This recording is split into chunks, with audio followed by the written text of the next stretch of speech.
यत्संकल्पात् पतितपनो वाति वातस्मिन्दे वह निर्धत्ते धरणिरुदधि लंघते नैव वेलां सोऽयं श्रीमान् निखिल जगताम् अंतरात्मावतीर्णो धर्मं रक्षन् दिशतु कुशलम् स्वामिनारायणो नः। श्री स्वामिनारायण भगवाननी जय। अक्षर पुरुषोत्तम महाराजनी जय। गुणातीतानंद स्वामी महाराजनी जय। भगत जी महाराजनी जय। शास्त्री जी जय। योगी जी महाराजनी जय। प्रमुख स्वामी महाराजनी जय। महंत स्वामी महाराजनी जय। प्रमुख स्वामी महाराज शताब्दी महोत्सवनी जय। छेल्ला घणा समयथी आपणे जुदा जुदा प्रवचन द्वारा महंत चरितम एने सांभળી रहेला छीए। प्रगट गुरुहरि अपना महंत स्वामी महाराज आलोकनी अंदर पधारी अने हजारों लाखों ने करोड़ों लोकोनु श्रेय अने कल्याण करवा माटे अपनी वच्चे ज विचरी रहेला छे।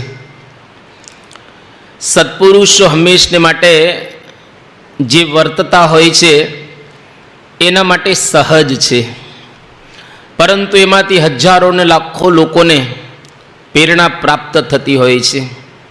फक्त चरित्रों आपणे सांभळीए तो एना द्वारा संस्कार चोक्कस पड़े, परंतु ए चरित्रों प्रमाणे जो आपणुं जीवन बनावीए तो जेवी एमनी स्थिति छे ए जे रीते वर्ती रहेला छे ए रीते आपणे पण वर्ती शकीए अने आपणी पण एवी स्थिति थाय। एटला माटे आपणो उद्देश आ प्रगट चरित्रनो रहेलो छे। अने आमे महंत स्वामी महाराज विषे आपणे बहु कंई जाणता होता नथी, एटले आ चरित्रों द्वारा एमना जीवननी पण आपणने घणी बधी झांखी जुदा जुदा प्रसंगों द्वारा थई रहेली छे। आजे आ चेन्नई खाते अंतिम सत्र कही शकीए, जेनी अंदर आगळना चरित्रों आपणे पान अने गान करीशुं। तारीख 27/9/2016 मंगळवार बोचासण स्वामी श्री बोचासणनी अंदर विराजमान छे अने त्यां अटलादराथी पूज्य भक्ति प्रकाश स्वामी पधार्या। एमणे पोताना अनुभवनो एक प्रसंग त्यां कह्यो के एक वखत वरसाद बहु खेंचायो।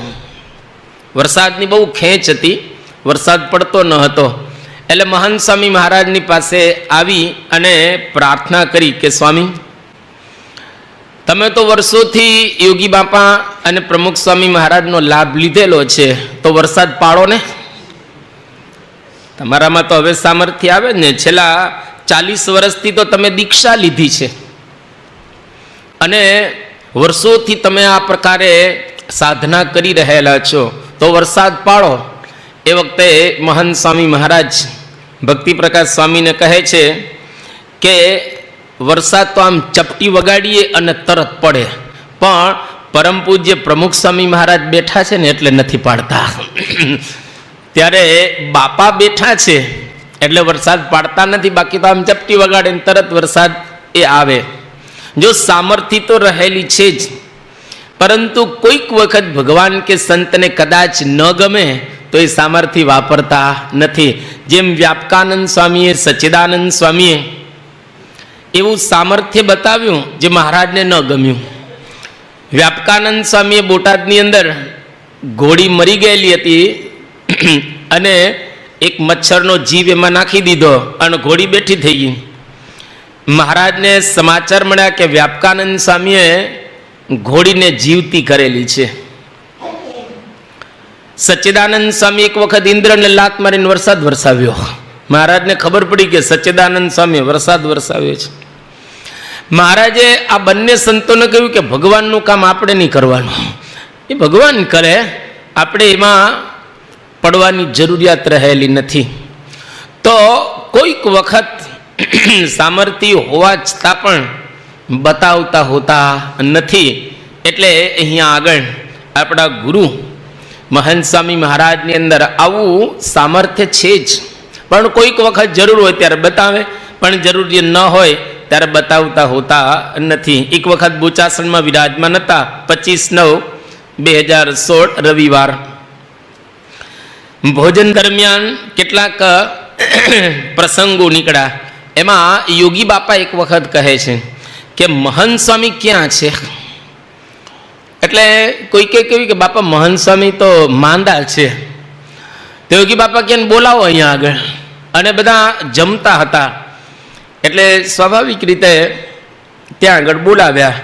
અને યોગી બાપાને કહ્યું કે જો માંદા હોય તો દર્શન આપવા માટે આવે, અને સાજા હોય તો એમને આવે, અને માંદા હોય તો દર્શન આપવા આવે. મહંત સ્વામી મહારાજને સમાચાર આપવામાં આવે કે તમને યોગી બાપા બોલાવે છે. એટલે યોગી બાપા પાસે આવ્યા અને જમવા માટે બધા સંતો અને હરિભક્તો બેઠેલા હતા. તો યોગીજી મહારાજે કહ્યું કે શું થયું? કે સ્વામી તાવ આવે છે. એ કે સારું, જમવા બેસી જાઓ. એટલે યોગી બાપાએ જમવા બેસાડી દીધા. યોગી બાપા બોલ્યા કે અમે તમને ભાત જ પીરસીશું, બીજું કંઈ નહીં આપીએ. હવે યોગી બાપા થોડા રહે. આવા પરમ શિષ્યને જોઈ યોગી બાપાને ઉલટ સ્વાભાવિક રીતે જ આવી જાય. અને યોગીજી મહારાજે 2 લાડુ આપ્યા, મોટા મોટા, અને ખાંડના લાડુઓની સાઈઝે મોટી હતી. મહંત સ્વામી મહારાજ કહે છે ગોફણિયા લાડુ ખાંડના. ભીતમાં મારે તો ભીતની અંદર એ ત્યાં ખાડો પડી જાય. આવા 2 ગોફણિયા લાડુ આપ્યા. અને 2 હવે યોગી બાપાએ આપ્યા એટલે પ્રસાદીને ખાઈ ગયા. જેવા 2 ખાધા એટલે બીજા 2 આપ્યા. એ 2 ખાઈ ગયા. એ 2 પૂરા થઈ ગયા, ત્રીજા 2 આપ્યા. તો માંદાની અંદર 6 લાડુ યોગી બાપાએ ખવડાવ્યા. અને 6 મહંત સ્વામી મહારાજ કે પચી ગયા, કોઈ તકલીફ ન પડી. પછી બધી ખાવાની વાતો થઈ ને પ્રસાદીની વાતો થઈ. એ વખતે મહંત સ્વામી મહારાજ કહ્યું એક વખત ગોંડલમાં અમૃત પાક હતો અને યોગીજી મહારાજે 18 ચકતા આપેલા અમૃત પાકના. પછી સંતોએ પૂછ્યું કે યોગી બાપાએ આપને 25-30 વખત જમાડ્યા હશે? એ કે 25-30 વખત નહીં, 50 વખતથી વધારે જમાડ્યા છે. યોગી બાપાએ અમને બહુ જમાડ્યા. અને યોગી મહારાજનો સ્વભાવ હતો જમાડે ખરા ને ઉપવાસે આપે. ઉપવાસી એટલા કરાવ્યા છે અને જમાડ્યા છે એટલા માટે જો મહારાજ જેમ સંતોને રમાડતા જમાડતા એમ આપણા પ્રાણ પ્યારા ગુરુ હરિને યોગી મહારાજે રમાડ્યા છે, જમાડ્યા છે. સરસ નિષ્કુળાનંદ સ્વામીએ ધીરજ આખ્યાનની અંદર લખ્યું છે કે આજ આનંદ મારા ઉરમાં મળી મને મહા મૂંઘી વાત રે. આવી એક મૂંઘી વાત મળી ગઈ. કોટી કષ્ટ કરે હરિ નવ મળે તે તો મને મળ્યા સાક્ષાત રે.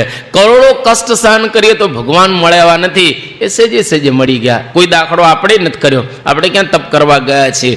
અને આ ભગવાન કેવા છે કે રમાડ્યા જમાડ્યા રૂડી રીત શું મળ્યા વળી વારંવાર રે. હેતે પ્રીતે નિત્ય સુખ આપ્યા તે તો કેતા આવે કેમ પાર રે. કેટલા બધા મહારાજે સંતોને રમાડ્યા જમાડ્યા સુખ આપ્યા. એવી જ રીતે યોગીજી મહારાજે પણ બધા સંતોને રમાડ્યા જમાડ્યા. પણ મહંત સ્વામી મહારાજને વિશેષ યોગીજી મહારાજે આ પ્રમાણે સુખ આપેલું છે. તો સત્પુરુષ હંમેશા સત્પુરુષને ઓળખતા હોય છે અને એની ઓળખાણ આપણને કરાવતા જતા હોય છે. એક વખત તારીખ 26/9/2016 સોમવાર બોચાસણ સવારે પ્રાતઃ પૂજા પૂર્ણ થયા પછી હાર તોરાનો સમય આવ્યો સવારે, અને બધા હાર તોરા કરતા હતા. એમાં રસિક વિહારી સ્વામી અત્યારે આણંદ મંદિરની અંદર રહી સંત નિર્દેશક તરીકે સેવા આપે છે. આપ બધા એને કદાચ ઓળખતા હશો. અમે બેંગ્લોર ભણવા માટે આવ્યા 5 સંતો, એમાંના એક બહુ વિદ્વાન સંત રહેલા છે. તો એમને એક પ્રસંગ યાદ કરાવ્યો કે સ્વામીશ્રી જ્યારે દીક્ષા ગ્રહણ કરવાના હતા મહંત સ્વામી મહારાજ, એ વખતે યોગીજી મહારાજ વાત કરે છે. એમના જે પ્રિન્સિપલ હતા રણછોડભાઈ, એ રણછોડભાઈને યોગીજી મહારાજે કહ્યું કે રણછોડભાઈ, અત્યારે આ વિનુભાઈ દીક્ષા લે છે, તમે એના સાહેબ છો, પ્રિન્સિપાલ છો, પરંતુ એક વખત એવો આવશે એ તમારા ગુરુ થશે. અને ખરેખર આજે રણછોડભાઈ છે. અને રણછોડભાઈ આ પ્રસંગ યાદ કર્યો કે યોગીજી મહારાજ મને વાત કરેલી કે આજે તમે એના ગુરુ છો, પ્રિન્સિપાલ છો, પણ એક સમય એવો આવશે આ તમારા ગુરુ થશે. અને ખરેખર એ ગુરુ એ થયા. તો આની ઉપરથી આપણને ખ્યાલ આવે કે યોગીજી મહારાજે તો વર્ષો પહેલાં ઓળખાણ કરાવી દીધેલી હતી અને આજે આપણને ખબર પડી. એટલે સત્પુરુષો હંમેશા ભવિષ્યનું જોઈ અને આપણને કહેતા હોય છે, પણ એ વખતે સમજવું ને બહુ અઘરું પડતું હોય છે. એક અંગ્રેજી તત્વચિંતક છે ને બહુ સરસ વાત કરી કે સત્પુરુષો ભવિષ્યનું બતાવે, અને જે ભવિષ્યનું બતાવે એ કેવા હોવા જોઈએ. The only way to predict the future is to have power to shape the future. જે ખરેખર ફ્યુચરને બદલી શકે, ભવિષ્યને બદલી શકે, એ જ ભવિષ્યનું બતાવી શકે. જેનામાં ભવિષ્યને બદલવાની શક્તિ ના હોય એ ભવિષ્યનું કોઈ દિવસ બતાવી શકતા હોતા નથી. આ સત્પુરુષો એવા છે જે ભવિષ્યનું આપણને બતાવે અને બદલી પણ શકતા હોય છે. એટલા માટે અહીંયા આગળ યોગીજી મહારાજે આ પ્રમાણે વાત કરી. આના ઉપરથી આપણને ખ્યાલ આવે કે મહંત સ્વામી મહારાજ એ આજકાલના ગુરુ નથી, પણ અનાદિના ગુરુ છે. યોગીજી મહારાજે કેટલા પ્રસંગોમાં એની ઓળખાણ કરાવી છે. હું થોડાક પ્રસંગો કે થોડાક વાક્ય યોગીજી મહારાજના પ્રાસાદિક રહેલા છે એ તમને કહું. યોગીજી મહારાજે એક વખત કહેલું કે મહંત સ્વામી ને તો અનંત જીવોનું કલ્યાણ કરવા સાધુ કર્યા છે. એક્ઝેક્ટ યોગી બાપાના વાક્યો. બીજી જગ્યાએ યોગી બાપા એવું બોલેલા કે ભગતજી મહારાજ જેવી અખંડ બ્રહ્મની સ્થિતિ અમારા મહંત સ્વામીની છે. એક જગ્યાએ યોગી બાપા એવું બોલેલા કે 64 લક્ષણે યુક્ત એવા સંત તો અમારા મુંબઈના મહંત સ્વામી રહેલા છે. એક જગ્યાએ યોગી બાપા એવું પણ બોલ્યા કે આ માળાના મણકામાં આવવું હોય તો મુંબઈ મહંત સ્વામીનો સમાગમ કરવો પડે તો માળાના મણકામાં અવાય. આટલા આમ તો ઘણા બધા વાક્યો છે, પણ આવા પ્રસંગો યોગીજી મહારાજે મહંત સ્વામી મહારાજની ઓળખાણ કરાવેલી છે. અને એ ઓળખાણ એ વખતે લોકો કંઈ બધું સમજી ન શકે, પણ સમય આવે ત્યારે એને ખબર પડે કે આવા એક મહાન પુરુષ, આવી એક મહાન હસ્તી આપણી વચ્ચે હતી, પણ આપણે એમને ઓળખી શક્યા નહીં. આજે ઘણા બધાને એવું થાય છે કે પ્રમુખ સ્વામી મહારાજ આવી એક મહાન હસ્તી હતી, આપણે એને ઓળખી ન શક્યા. ઘણા બધા આજે પસ્તાતા હોય છે, જેમ પરેશ રાવળ. પેલા તમે તો બધા એને ઓળખો છો સિરિયલની અંદર કે પિક્ચરમાં જ્યાં હોય ત્યાં, પણ પરેશ રાવળ બોલ્યા એ કે પ્રમુખ સ્વામી જ્યારે હયાત હતા ત્યારે હું એને મળી ન શક્યો, મને અફસોસ રહી ગયો જીવનમાં. એ જ્યારે લાઈવ જીવતા હતા, આ લોકની અંદર હતા, ત્યારે ખરેખર હું એને મળી ન શક્યો. મારા દુર્ભાગ્ય કહેવાય કે મારે એને મળવાનું ન થયું. પણ હવે મને અફસોસ એટલા માટે નથી કે મહંત સ્વામી મહારાજને મૂકીને ગયા છે, એટલે હું એને મળ્યો એટલે મને કોઈ અફસોસ રહેલો નથી. પણ જો કોઈક વખત આપણે ઓળખી શકતા હોતા નથી, એને લઈને પસ્તાવો રહી જાય. જેમ મહારાજના વખતમાં શ્રીજી મહારાજ એક ગામથી બીજે ગામ વિચરણ કરવા માટે જતા હતા અને એક ગામની અંદર મહારાજ પધાર્યા. હવે ગામના પાદર એટલે ત્યાં વાડી એની હતી અને કૂવામાંથી પેલો પાણી સિંચતો હતો, કોસ દ્વારા કાઢતો હતો પાણી. ગામડામાં તો કોસ હોય, અત્યારે છોકરાઓને ખબર ન પડે કોસ એટલે શું, એ લોકોને કંઈ ખબર ન પડે, પણ પેલો કોસિયો હતો પાણી કાઢે અને જેવો કોસ બહાર આવી જાય કૂવામાંથી એટલે જોરથી બોલે કે આવ્યો રામ. શા માટે? તો કે કોસે આવી ગયો. રામનું ભજન એ થઈ, એક સાથે ડબલ કામ થાય ને, કે આવ્યો રામ. અને શ્રીજી મહારાજ માણકી ઘોડી લઈને ત્યાં જ આવ્યા. ઓલો જોરથી બોલ્યો પણ ખરો, એ કે આવ્યો રામ. ત્યારે શ્રીજી મહારાજ માણકી ઘોડીને પાવા માટે આવેલા, પાણી પાવા. મહારાજ બોલ્યા રામ તો આવ્યો, તને ઓળખાય તો. અને ખરેખર ઓળો ઓળખી ન શક્યો, અને ત્યાંથી મહારાજ તો વિદાય લઈને જતા રહ્યા. જો આપણી સામે જ હોય પણ ઓળખવા અઘરા પડે. નીલકંઠ વર્ણી વેશે શ્રીજી મહારાજ ગોંડલથી આગળ ઘોઘાવદર ગામ છે, રામોદ ને ઘોઘાવદરના બધા ગામ. ત્યાં એક મંદિર છે. એ મંદિરના મહંત એમના શિષ્યને કહીને ગયેલા, એ કે હું ધામમાં જાઉં છું, મારી ગાદી ખાલી રાખજે તું. આ ગાદી ઉપર પોતાની જાતે કોઈ બેસી જાય પૂછ્યા વિના તો સમજવું કે સાક્ષાત ભગવાન હશે. આ એની ઓળખાણ. અને મહારાજ તો વર્ણી વેશે ત્યાં આગળ આવ્યા, અને ફરતા ફરતા એ આશ્રમની અંદર મંદિરે પણ આવ્યા. અને જેવા મંદિર આવ્યા તો ગાદી ખાલી હતી. મહારાજ જૈન ગાદી પર સીધા જ બેસી ગયા. પેલો શિષ્ય એ ગુરુના વચન ભૂલી ગયો હતો, એટલે એને તરત નીલકંઠ વર્ણીને ઉતારી કહે અહીં કેમ બેઠો છે? આ તો અમારા ગુરુની ગાદી છે. મહારાજે કહ્યું કે સારું. ઉતરી ગયા. ઉતરીને મહારાજ આગળ જાય છે, અને ઘણો બધો સમય વ્યતીત થઈ ગયો. ત્યારે પેલાના ગુરુના વચન યાદ આવે કે મારા ગુરુ તો કહીને ગયા હતા કે આ ગાદી તું ખાલી રાખજે, પોતાની જાતે આવીને કોઈ બેસી જાય એ સાક્ષાત ભગવાન હશે. અને નીલકંઠ વર્ણી તો જતા રહ્યા. એને શોધવા માટે ગયો, પણ નીલકંઠ વર્ણી મળતા નથી. જો કોક વખત ભગવાન નજીક આવી જાય, આપણી બાજુમાં આવી જાય, તો પણ એ ભગવાનને ઓળખવા એ બહુ જ અઘરા પડતા હોય છે. ક્યારે ઓળખાય એવી મુમુક્ષુતા, એવા સંસ્કાર આપણી અંદર હોય તો અહીંયા આગળ યોગીજી મહારાજ આ પ્રમાણે રણછોડભાઈને સમજાવી રહેલા છે. તારીખ 28/9/2016 બુધવાર બોચાસણ. ત્યાંથી હવે મહેડાવ જઈ રહેલા છે. એક યુવકનો પત્ર આવ્યો. આમ તો દરરોજના લગભગ અત્યારે ઓન એન એવરેજ 200 થી 300 પત્ર આવે છે.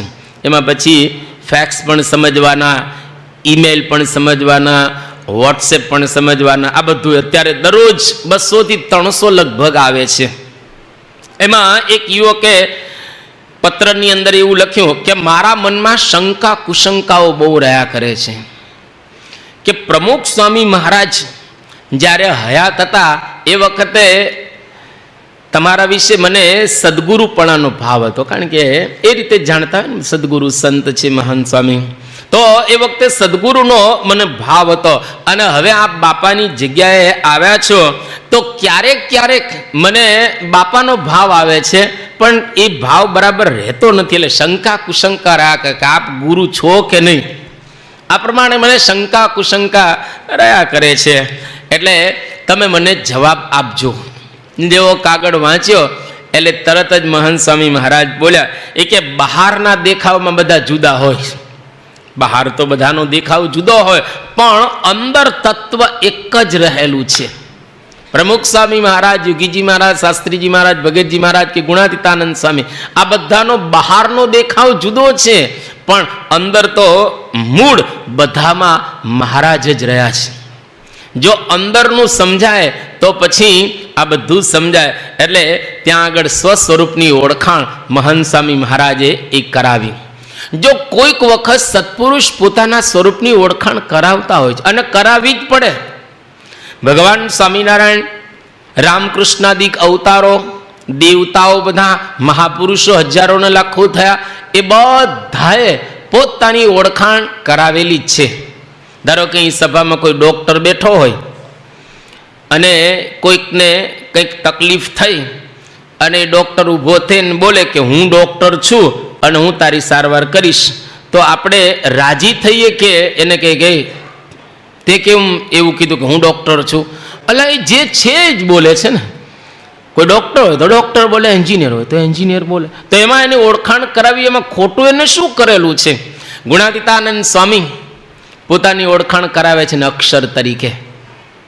ભગતજી મહારાજે ઓળખાણ કરાવી, શાસ્ત્રીજી મહારાજે કરાવી, પ્રમુખ સ્વામી મહારાજે પોતાની ઓળખાણ કરાવેલી જ છે.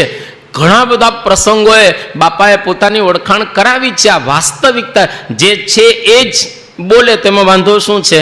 ધારો કે તમે એન્જિનિયર હો, મને ખબર નથી તમે શું છો, પણ તમે એન્જિનિયર હો અને હું તમને પૂછું કે તમે એન્જિનિયર થયા, તમે બોલો ને કે હા હું એન્જિનિયર થયો છું. તમે કોઈ MBA થયેલા હો ને હું તમને પૂછું કે તમે શું છો, તો હું MBA છું. તો એમાં તમે ખોટું શું કીધું? જે વાસ્તવિક તમે છો એ જ તમારી ઓળખાણ કરે. એમાં સત્પુરુષ પોતાની ઓળખાણ કરાવે જે છે એમાં ખોટું શું છે? એક વખત પ્રમુખ સ્વામી મહારાજ ત્યાં સુરતની અંદર હતા અને ત્યાંથી આમ આગળ જતા હતા. એમાં રસ્તાની અંદર બાપાની ગાડીમાં પેટ્રોલ ખલાસ થઈ ગયું. એટલે હવે સ્વાભાવિક રીતે પેટ્રોલ ખલાસ થાય પેટ્રોલ પુરાવાનું જ હોય ને. તો પેલા ચાલકે કહ્યું કે બાપા આપણી ગાડીમાં પેટ્રોલ ખલાસ થઈ ગયું છે, પેટ્રોલ પુરાવવું પડે. સાંઈ કે લઈ લઈને સામે પેટ્રોલ પંપ છે, ત્યાં પેટ્રોલ પંપે ગાડી લીધી અને પેટ્રોલ પુરાવતા હતા પેલા ચાલક ડ્રાઈવર. બાપા ગાડીમાં આગળ બેઠેલા જ હતા. ત્યાં એક હરિભક્ત જેવા એને જોઈ કહું પ્રમુખ સ્વામી. એટલે દોડતા દોડતા પોતાના 3 મહિનાના છોકરાને લઈ અને ત્યાં આવ્યા. એ કે બાપાના આશીર્વાદ મળી જાય અને આને વર્તમાને ધરાવી દે. નાનો છે 3 મહિનાનો. એટલે એમ લઈ અને તેડીને દોડતા દોડતા ત્યાં આગળ આવ્યા. અને આ તો કોઈ ધારણા નહોતી, બાપા મળી ગયા એને. જેવા આવ્યા ગાડી નજીક અને સ્વામી સમજી ગયા કે આ છોકરાના આશીર્વાદ આપવાના છે. સ્વામીએ કાચ ખોલ્યો અંદરથી. જેવો કાચ ખોલ્યો એટલે પહેલાં એ કહ્યું કે બાપા અમને વર્તમાન ધરાવવાના છે છોકરાને અને આશીર્વાદ આપો. સાંઈ કે અંદર લાવો. હવે કાચમાંથી અંદર આપી દીધો. નાનો છોકરો કાચમાંથી અંદર બાપાનો ખોડામાં બેસી ગયો. ભાગ્યશાળી છોકરો હે, સત્પુરુષના ખોડામાં બેઠો એ. અને બાપા પાછળ સંત જે હતા એમાં પ્રગટ ભગત એ વખતે હતા કે ટોટી લાવો, ટોટી પાણીની બોટલ કે ટોટી લાવો એટલે પાણીની બોટલ આપી અને સ્વામી નાના છોકરાના હાથ જે તો જમણા હાથે એમ વર્તમાન ધરાવી અને પછી બાપા કે કંઠી લાવો એટલે કંઠી છોકરાને પહેરાવતા. જેવી કંઠી પહેરાવવાની શરૂઆત કરી એટલે છોકરાએ પેશાબ કર્યો. હવે નાના છોકરાને થોડો ખબર પડે કે પ્રમુખ સ્વામી મહારાજ પ્રગટ બ્રહ્મ સ્વરૂપ છે, અનંત કોટી બ્રહ્માંડના રૂવાડાના વિશે ફરે છે અને એના ખોડામાં પેશાબ કરાય કે ન કરાય એ નાના છોકરાને થોડો ખ્યાલ આવે. એટલે એને તો પેશાબ કર્યો અને થોડુંક ભીનું થઈને બાપા તરત સમજી ગયા. તરત છોકરાને બહાર આપી દીધો. બહાર આપ્યો છોકરાને અને પેલો છોકરો હવે એને તો કંઈ ખબર નહીં. પછી બાપાએ બહાર જ કંઠી પહેરાવી અને થોડુંક સામાન્ય ભીનું થયું, બહુ વધારે ભીનું નહીં, જરાક આમ, પણ ખબર પડી ગઈ બાપાને. અને પછી તો ત્યાં આગળ જે પાણીથી બધું કરવાનું બધું થઈ ગયું. અને એના બાપુજી છે ને આમ થોડા એને આમ પેલું થાય કે બાપાના ખોડામાં છોકરા, એટલે સ્વામી કે કંઈ ચિંતા, નાના છોકરા તો એવા જ હોય. અને લઈને જતા હતા. કાચ સ્વામીએ બંધ કર્યો. જેવો કાચ બંધ કર્યો ને એટલે એ પ્રગટ ભગત પાછળ બેઠેલા. એમને બાપા વિશે થોડો સખા ભાવ. એટલે સ્વામીને કહ્યું કે બાપા તમે આખી દુનિયામાં બધાને વર્તમાન ધરાવો, આ છોકરાએ તમને વર્તમાન ધરાવ્યા. પાણી પડ્યું ને એટલે વર્તમાન તમને ધરાવ્યા.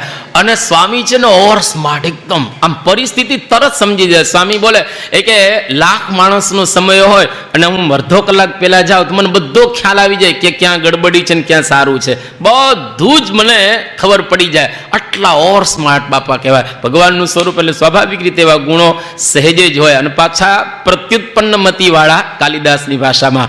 તો એકદમ સરસ રીતે બાપાએ ફટાક કરતો કાચ ખોલ્યો. હજી તો પેલા જાય જ છે અને સ્વામીએ બૂમ પાડી કે અહીંયા આવો. પેલા ઓલા તો એટલા ખુશ થઈ કે બીજી વાર બાપાએ બોલાવ્યા. બીજી વાર બોલાવે છે પંકજભાઈને બીજી વાર બોલાવે તો ખુશ થાય ને કે બાપાએ મને બોલાવ્યા એટલે સ્વામીએ મને બોલાવ્યા કે આમાં એટલે આશીર્વાદ કે મળશે બીજી વખત. અને જેવા પાછા આવ્યા એટલે સ્વામીએ પૂછ્યું કે આ છોકરાનું નામ શું પાડ્યું છે? એ કે બાપા કોઈ ગોર્ધન પાડે, કોઈ રામ પાડે, કોઈ કૃષ્ણ પાડે, કોઈ જુદા જુદા નામ પાડતા. અમે આ છોકરાનું નામ સહજાનંદ પાડ્યું છે. એટલે તરત જ બાપા આમ પાછળ પ્રગટ ભગતની સામુ જોઈને બોલ્યા એ કે પ્રગટ અમને તો એક સહજાનંદ વર્તમાન ધરાવે, અમને બીજા કોઈ વર્તમાન ન ધરાવે. આ કોણ બોલે? અક્ષર તત્વ અમને એક સહજાનંદ જ વર્તમાન ધરાવે, અમને બીજા કોઈ વર્તમાન ધરાવે. આ એની ઓળખાણ છે. સ્વપરિચય આપો, ખોટો પરિચય આપો તો બરાબર છે, પણ સાચો પરિચય આપો તો એમાં કોઈ ખોટું ના, વાસ્તવિકતા રહેલી છે. તો આજે મહંત સ્વામી મહારાજ એ પોતાના સ્વરૂપની વાત કરે છે, એ વાસ્તવિકતા આપણને બતાવી રહ્યા છે. એમાં કોઈ અતિશયોક્તિ રહેલી ને તમે જે છો એ જ એ તમને કહે છે. એટલે એમાં આપણી ઉપર કૃપા કહેવાય. એ પ્રશંસા નથી કરતા, પણ આપણી ઉપર કૃપા કરે છે પોતાના સ્વરૂપની ઓળખાણ એ આપીને. તો કોઈક વખતે આવી રીતે આપણને એમના સ્વરૂપની ઓળખાણ કરાવતા હોય છે. એક વખત મહેડાવમાં વિરાજમાન હતા. તારીખ 29/9/2016 ગુરુવાર. આણંદનો એક યુવક ધ્રુવ પરમાર એ ત્યાં આગળ આવ્યો અને વડોદરાની એક સારી કંપનીમાં પોતે નોકરી કરતો હતો. એનો પગાર 18,000 રૂપિયાનો હતો અને આ નોકરી પણ આમ સારી હતી. હજી તો ફ્રેશ યુવક હતો, પણ ઇન્ટરવ્યૂની અંદર જે ત્યાં આગળ બેઠેલો હતો એમાં પાસ તો થઈ ગયો. એને કહ્યું કે તું નોકરીએ કાલે આવીશ તો આ તિલક ચાંદલો ભૂસીને આવજે. એમને એમ તું આવતો નહીં તિલક ચાંદલા સાથે. જો તું તિલક ચાંદલો ભૂસીને આવીશ તો હું તને નોકરીએ રાખીશ, નહીતર નોકરી ન. તું બધી રીતે પાસ થયેલો છે, પણ અમારી કંપનીમાં તિલક ચાંદલો નહીં ચાલે. ત્યારે એ પેલા યુવકે કહ્યું કે તમારી કંપનીમાં તિલક ચાંદલો ન ચાલે તો મારે નોકરી કરવી નથી. કારણ કે તિલક ચાંદલો તો અમારા સંપ્રદાયનું ધર્મનું પ્રતીક છે, અને તિલક ચાંદલો તમે ન કરો અને પૂજા કરો તો એ પૂજા કેવી કહેવાય? અર્ધી પૂજા કહેવાય. ઘણા બધા હરિભક્તોને શરમ આવતી હોય છે. હું તમને શાસ્ત્રના 2 વચન અહીંયા આગળ બતાવું છું કે અકૃત્વા ભાલ તિલકમ તસ્ય કર્મ નિરર્થકમ. અકૃત્વા કર્યા વગર ભાલ તિલકમ, ભાલે તિલક અને ચાંદલો કર્યા વિના કર્મ કરો તો કેવું છે? નિરર્થકમ. એટલે સંપૂર્ણ નિરર્થક ન થાય, પણ જેવું ફળ મળવું જોઈએ એવું આપણને વિશુદ્ધ પરમ નિર્મળ ફળ પ્રાપ્ત ન થાય. આ એક વચન. બીજું વચન છે કે સ્નાનમ દાનમ જપો હોમો દેવતા પિતૃ કર્મ ચ તત્ સર્વમ નિષ્ફલમ યાતિ લલાટે તિલકમ વિના. આ બીજો શ્લોક શાસ્ત્ર કે લલાટે તિલક વિના તમે સ્નાન કરો, દાન કરો, જપ કરો, હોમ કરો, દેવતા પિતૃ કર્મ કરો, આ બધું જ કરો, તત્ સર્વમ નિષ્ફલમ યાતિ. એ નિષ્ફળતાને પ્રાપ્ત થાય છે. એટલા માટે તિલક અને ચાંદલો બરાબર રીતે ભભકા બંધ કરવા. એ યોગી બાપાએ કહેતા, પ્રમુખ સ્વામી મહારાજે કહેતા હતા, અને આજે મહંત સ્વામી મહારાજ પણ કહી રહેલા છે. એટલે જેટલા આ 18મો પાટોત્સવ છે, 18 વર્ષ તો આ મંદિરને થઈ ગયા. એટલે જેટલા પૂજા કરતા હોય અને તિલક ચાંદલો ન કરતા હોય એ આજથી શરૂઆત કરજો. આમ તો મોટા ભાગના લગભગ કરતા જ હશે, પણ ન કરતા હોય તો શરમનો ત્યાગ કરી અને તિલક ચાંદલો કરો. આપણા કેટલા હરિભક્તો, હું આગળ વિશેષ વાત નથી કરતો, પણ ન્યુયોર્કના પ્રકાશભાઈ જેઓ લશ્કરની અંદર હતા અને અમેરિકન ગવર્મેન્ટ એની સાથે એમને ઘણી બધી સ્ટ્રગલ થઈ, પરંતુ અંતે પોતે જીતી ગયા અને લશ્કરમાં પણ તિલક ચાંદલો એ પોતે કરીને જતા હતા. તો આની ઉપરથી આપણને ખ્યાલ આવે કે પરિસ્થિતિ કદાચ આમ તેમ થાય. જેમ મનુભાઈ સિગલ ઇન્ડિયાવાળા વડોદરાના બહુ મોટા અબજોપતિ છે, એનો ધંધો ઘણા બધા દેશોમાં ચાલે છે. મિડલ ઇસ્ટની અંદર એક વખત પોતે જતા હતા અને એમાં કારણ કે ત્યાં તો બધા મુસલમાન રહેલા છે, અને પહેલાં એ જ્યારે ગયા ત્યાં આગળ એ વખતે કહ્યું કે આ તિલક ચાંદલો નહીં ચાલે. તો મારે બિઝનેસ જ નથી કરવો ને તમારી સાથે મારે બિઝનેસ જ નથી કરવો જો તમે મને ના પડતા. દેશ વિદેશમાં જાય પણ તિલક ચાંદલો બરાબર કરીને જાય. જો બહારીના જસબીરસિંહ જ્યાં જાય ત્યાં, આમ તો બધે પંજાબી છે, તમે જોયા છે બધા એને, પણ એકદમ ભબકાબંધ તિલક ચાંદલો કરીને જાય છે. એટલે તિલક ચાંદલો એ કપાળની શોભા છે. કોઈક વખત જોજો તો ખરા કપાળમાં ચાંદલા વગરનું કપાળ અને ચાંદલાની સાથેનું કપાળ એ સારું લાગે. અને જો સારું ન લાગતો તો લગ્નમાં શા માટે કરો છો? લગ્નમાં કેમ કરવામાં આવે છે? કારણ કે લગ્નમાં તો લગભગ બધું સારું લાગે એવું જ હોય ને, મહેંદી ને ફેંદી ને એ બધું કેટલું લગાવતા. શા માટે લગાવો છો? તો કે સારું લાગે એટલા માટે.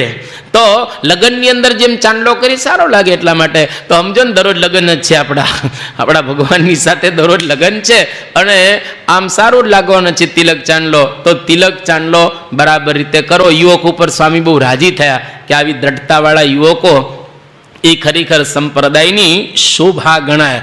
એટલે અહીંયા આગળ યુવકને ખૂબ આશીર્વાદ પણ આપે છે. તારીખ 29/9/2016 ગુરુવાર મહેડા. અપૂર્વ મુનિ સ્વામી અત્યારે રાજકોટની અંદર સંત નિર્દેશક તરીકે પોતે સેવા બજાવી રહ્યા છે. એમણે એક વાત કરી કે 2010ની સાલમાં અમે ડૉક્ટર સ્વામીની સાથે વિશ્વ પ્રવાસે કહેતા ધર્મ પ્રવાસે ગયેલા હતા, અમેરિકા વગેરે. એમાં ડૉક્ટર સ્વામીની જે ડાબી આંખ છે એની અંદર વિઝન ખૂબ ઓછું થઈ ગયું. અત્યારે પણ એવું છે, 10% જ ખાલી વિઝન છે, એનાથી પણ નજીકમાં કહીએ એવું. એટલે એને બહુ દેખાતું નથી ડાબી આંખે ડૉક્ટર સ્વામીને. હવે એ અરસામાં સારા ડૉક્ટર મુંબઈ અને અમેરિકાની અંદર જેટલા સારા ડૉક્ટર કહેવાય એ બધાની સલાહ પણ લીધેલી અને લોકોને બતાવ્યું પણ ખરું. અને બધા ડૉક્ટરનો એક જ અભિપ્રાય, ઓપિનિયન કે હવે આ એજ થઈ છે, ઉંમર થઈ છે, અને અત્યારે એમની 85 વર્ષની ઉંમર થઈ, મહંત સ્વામી મહારાજ કરતાં 6 મહિના મોટા છે. એટલે કે આ ઉંમરે કોઈકને આવું થતું જ હોય છે. એટલે હવે આમાં કોઈ સુધારો થઈ શકે એવી કોઈ શક્યતા નથી. એ અરસામાં મહંત સ્વામી મહારાજને સમાચાર મળ્યા કે ડૉક્ટર સ્વામીની ડાબી આંખે વિઝન થોડુંક ઓછું થવા લાગેલું છે. એટલે મહંત સ્વામી મહારાજ હોમિયોપેથીમાં બહુ શ્રદ્ધા ધરાવે છે. એટલે હોમિયોપેથીની તમે જો ગોળી જોઈ ને તો એક જ સરખી બધી મળે, અને ગળી જોઈ ખાવાની મજા જ આવે. જેટલી વાર ખાઓ ને એટલી વાર આનંદ જ આવે. દવામાં કોઈ દી કંટાળો આવે જ નહીં અને કોઈ સાઈડ ઇફેક્ટ નહીં. એટલે મહંત સ્વામી મહારાજ એક ડબ્બી મોકલી આ વિઝન આવે એટલા માટે. અને દવા આવી ત્યાં આગળ, દવા ડૉક્ટર સ્વામીને આપવામાં આવી. બસ સંતોએ કહ્યું કે આ દવા કંઈ કામની નથી. કે શું આમાં શું દવા, આટલા બધા ડૉક્ટરોએ સલાહ આપી છે આપણને, આમાં કંઈ ફેરફાર થાય એવો નથી. ત્યારે ડૉક્ટર સ્વામી આ દવા લઈને શું બોલે છે એ કે મહંત સ્વામી મોકલેલી છે ને તો આપણે એ દવા લેવાની. કારણ કે મહંત સ્વામી મહારાજ કોઈ પણ વસ્તુ આપે એના દ્વારા સારું થાય. મહંત સ્વામી મહારાજ તો ભગવાન જેવા પુરુષ છે. એક્ઝેક્ટ ડૉક્ટર સ્વામીના આ શબ્દો, આ તો ભગવાન જેવા પુરુષ છે, માટે એની આપેલી દવા આપણે લેવી જોઈએ. તમે જુઓ, એકબીજા સદગુરુને એકબીજાનો મહિમા કેટલો જબરજસ્ત છે. ડૉક્ટર સ્વામી બી કોઈ સામાન્ય હસ્તી નથી, આપણે જાણીએ છીએ, પરમ પ્રામાણિક પુરુષ રહેલા છે.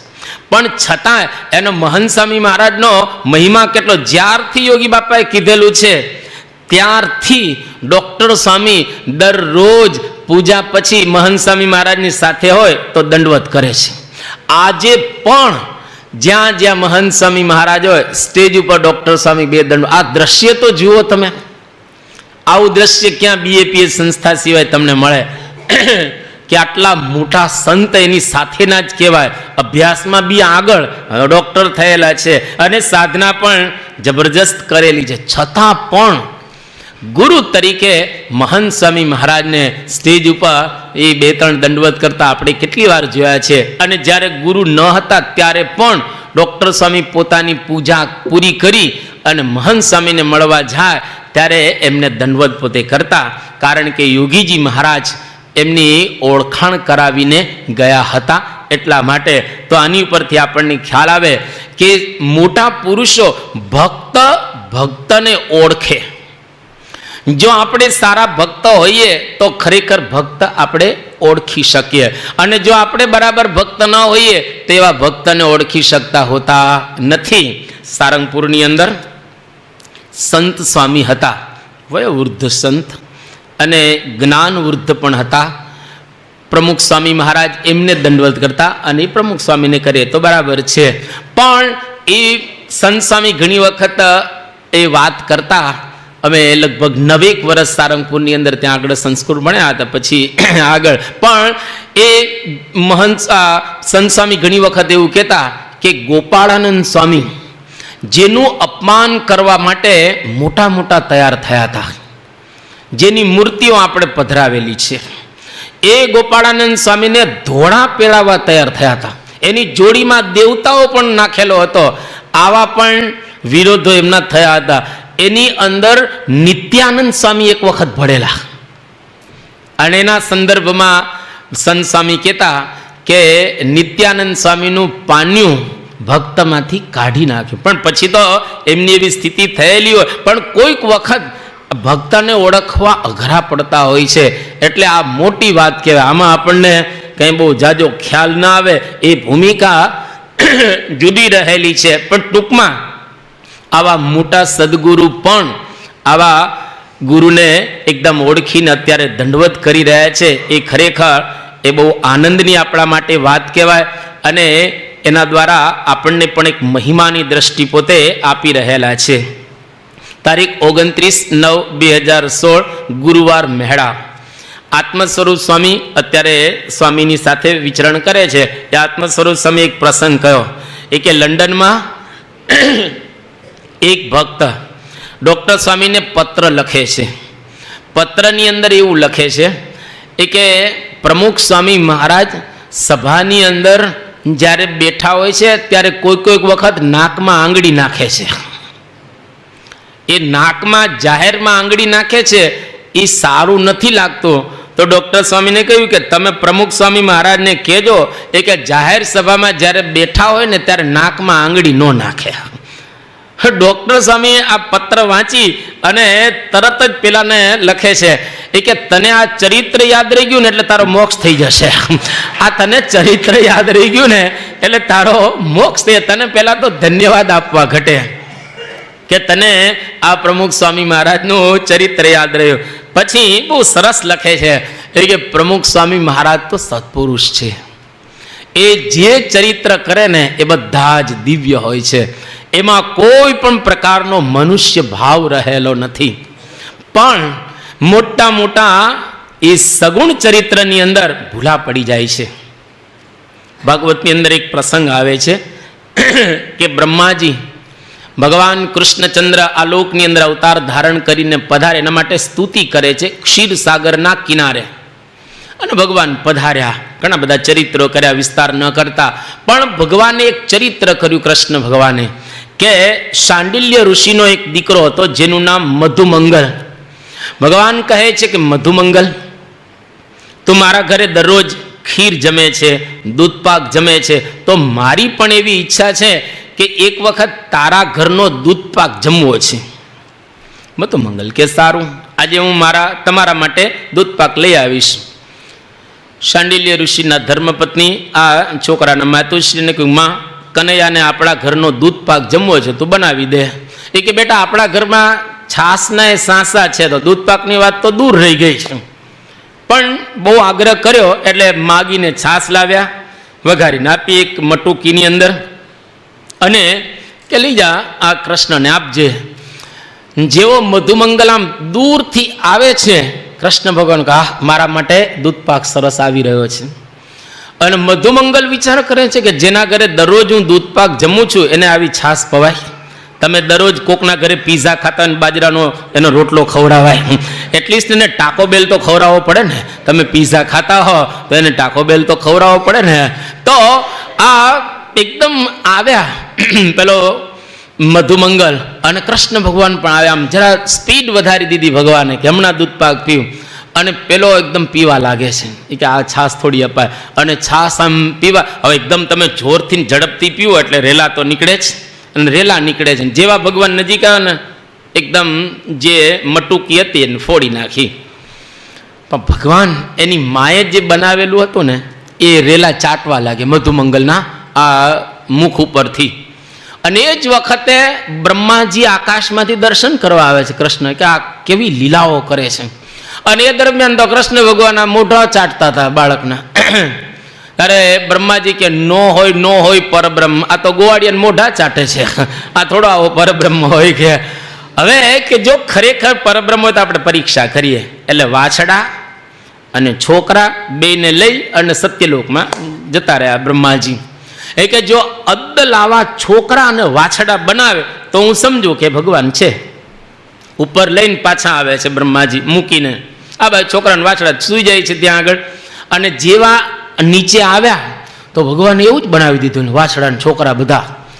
અને બ્રહ્માજી ઉપરથી બોલે છે કે ઈતે અત્ર કે સત્યાહા, ઉપરના સાચા છે કે નીચેના સાચા છે.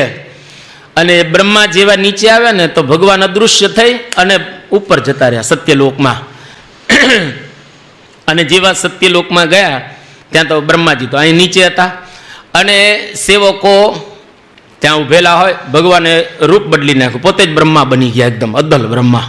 અને સેવકોને સૂચના આપી દીધી કે આજકાલ નકલી બ્રહ્માઓ બહુ ફરતા હોય છે.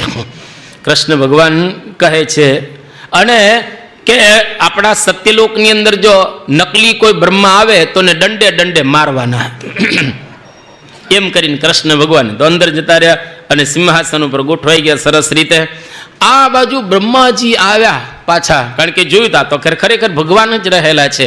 અને જેવા સત્યલોકની અંદર આવ્યા તરત જ બે સેવકોએ રોક્યા. એ કે અંદર નહીં જઈ શકો. કેમ? તમે નકલી છો, અસલી તો અંદર બેઠો છે.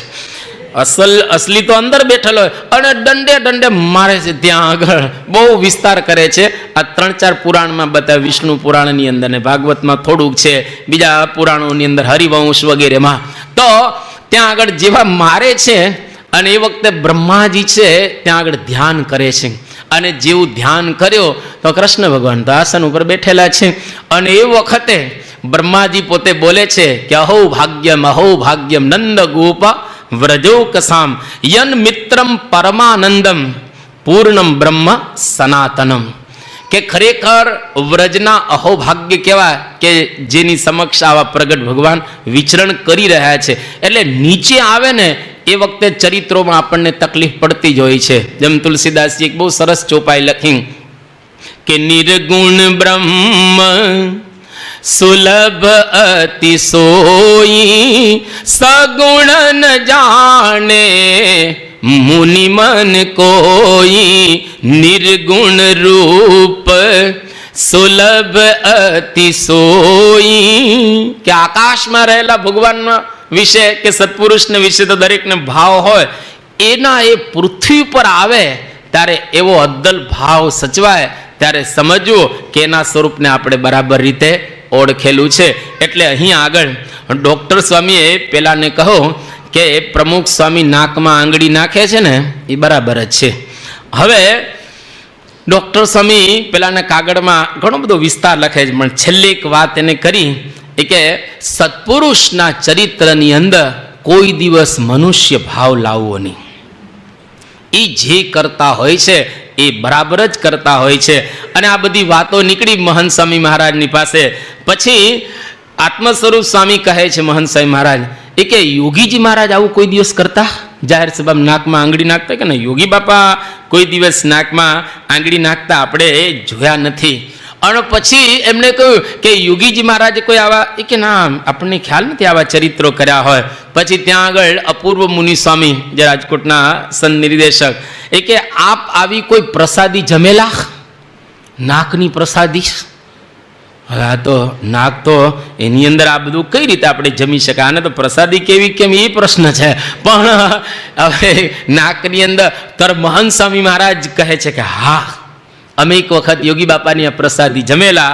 એ કે હું અને કિશોરભાઈ દવે મુંબઈના ગાડીની અંદર એક વખત જતા હતા અને યોગીજી મહારાજ કાડી ગામની અંદર પધાર્યા. કાડી નામનું ગામ છે, ક્યાં ગામ છે મને ખબર નથી, પણ કાડી ગામની અંદર જતા હતા અને રસ્તાની અંદર યોગીજી મહારાજ એક જગ્યાએ ગાડી ઊભી રખાવી અને નાકમાંથી જે ગઠ્ઠો જામી ગયો હતો યોગી બાપાએ કાઢ્યો અને કાઢીને નાખ્યો.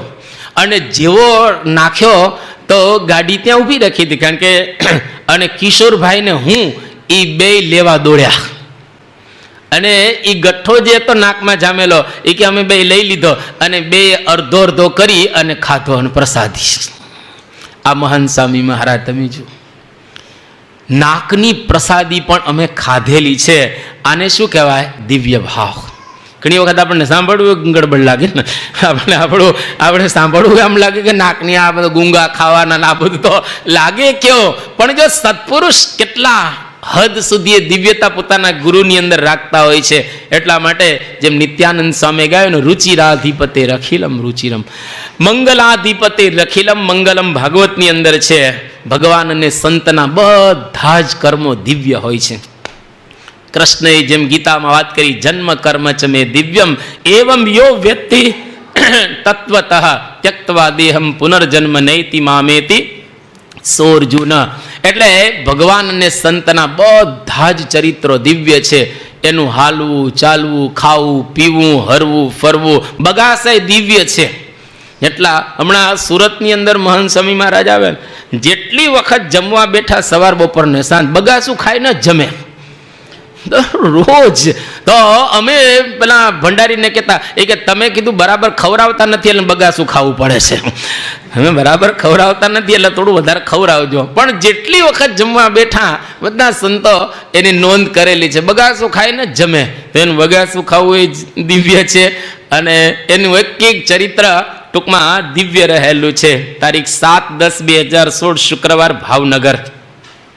આશીર્વાદની અંદર એક વાત કરે છે કે દરેક બાળકે રોજના, છોકરો બેઠો, દરેક બાળકે રોજના 3 કલાકનો અભ્યાસ કરવો જ. કેમ તો કે બાળક અવસ્થાથી જો 3 કલાકનો અભ્યાસ કરે તો એની બુદ્ધિ છે એનો વિકાસ ખૂબ થાય. પછી બાળકોને ઉદ્દેશીને બોલ્યા કે ખાएंगे पिएंगे होंगे खराब, खाएंगे पिएंगे होंगे खराब, पढ़ेंगे लिखेंगे होंगे नवाब. એટલે આ પ્રમાણે નાના બાળકોને ત્યાં આગળ વાત કરે. પછી બહુ સુંદર વાત કરી કે ગુરુની આજ્ઞા આપણને ગમે કે ન ગમે. એક બાળકોના વિશે, કારણ કે દરેક બાળકોને 3-4 કલાક વાંચવું ગમે નહીં, કે ગુરુની આજ્ઞા આપણને ગમે કે ન ગમે પણ પાળવાથી લાભ થાય છે. જો એને પાડીએ તો ખરેખર આપણને લાભ થાય. અને હરિલામૃતની અંદર આ વાત કરવામાં આવી કે આજ્ઞાથી સૌ સાધન સિદ્ધિ થાય. કોઈ પણ ભગવાન કે સંતની આજ્ઞા આપણે પાડીએ તો ખરેખર એના દ્વારા આપણે સિદ્ધ થતા હોઈએ છીએ અને આપણના જીવનની અંદર ખૂબ આપણે આગળ વધીએ.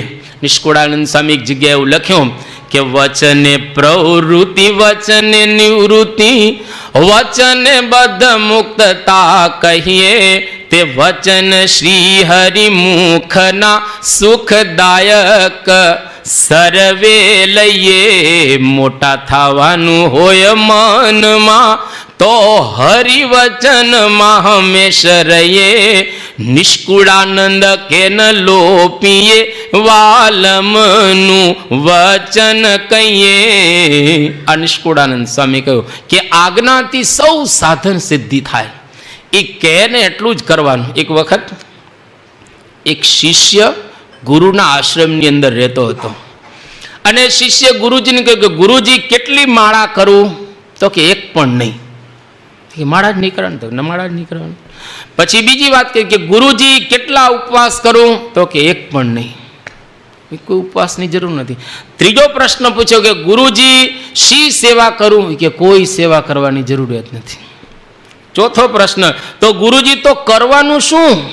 ત્યારે ગુરુજી ધીરે રહીને બોલ્યા કે હું કહું એ પ્રમાણે મન ધાર્યું મૂકવાનું.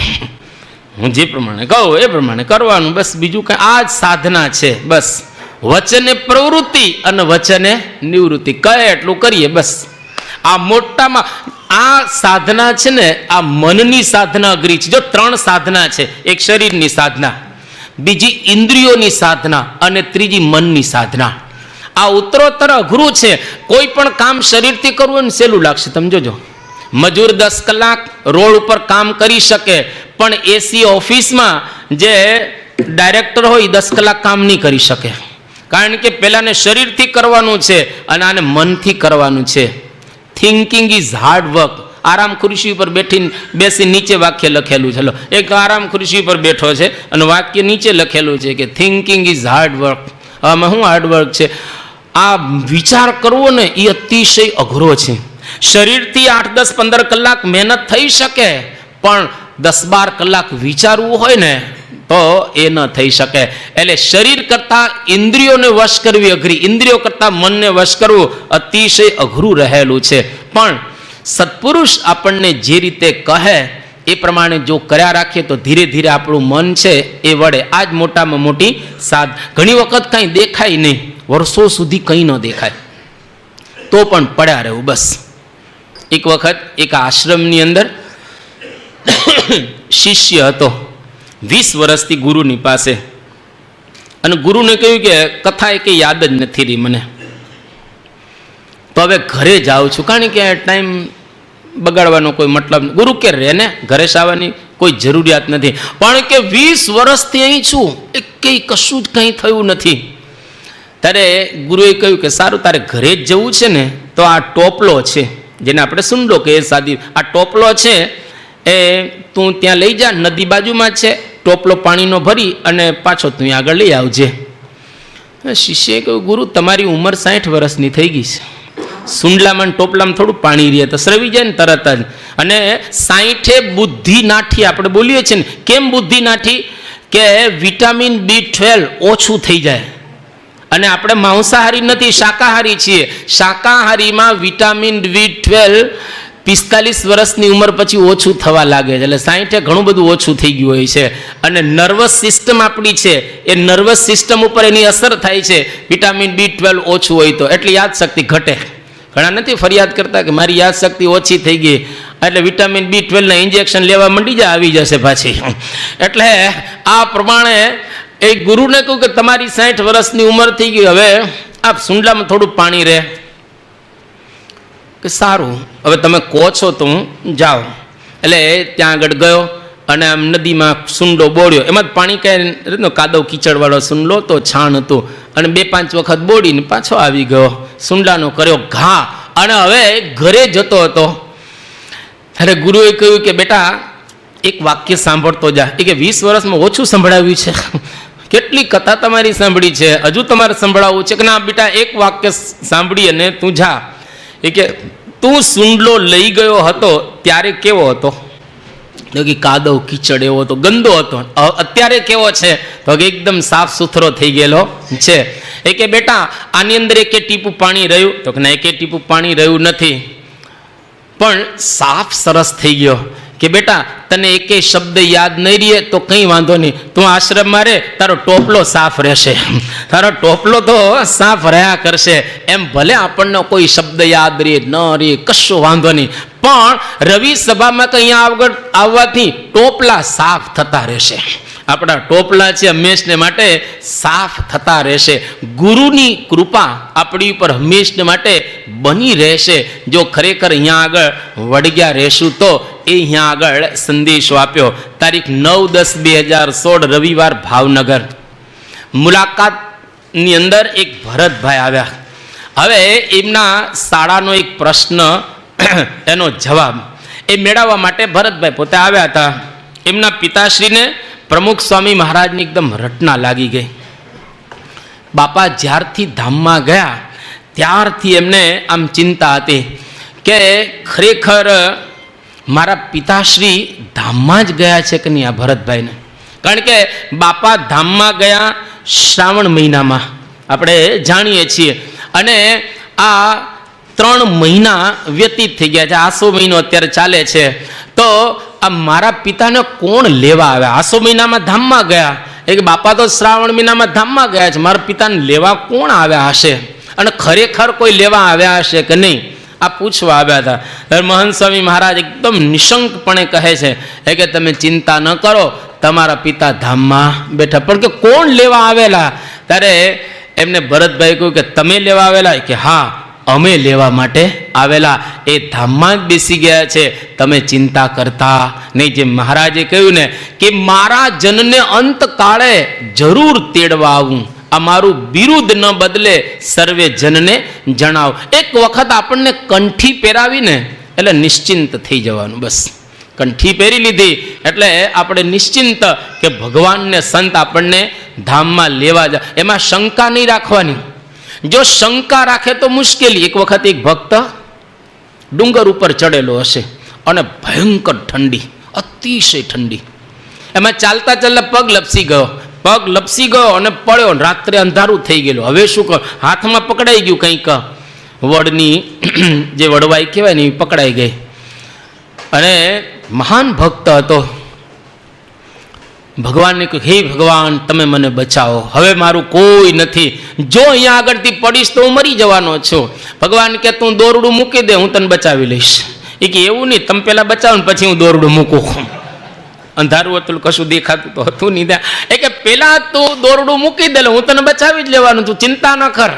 એ કે ના એમ નહીં, પહેલાં તમે મને બચાવો પછી હું દોરડું મૂકું. એ કે એમ નહીં, તું મારામાં વિશ્વાસ રાખ અને ખરેખર હું તને બચાવી લઈશ.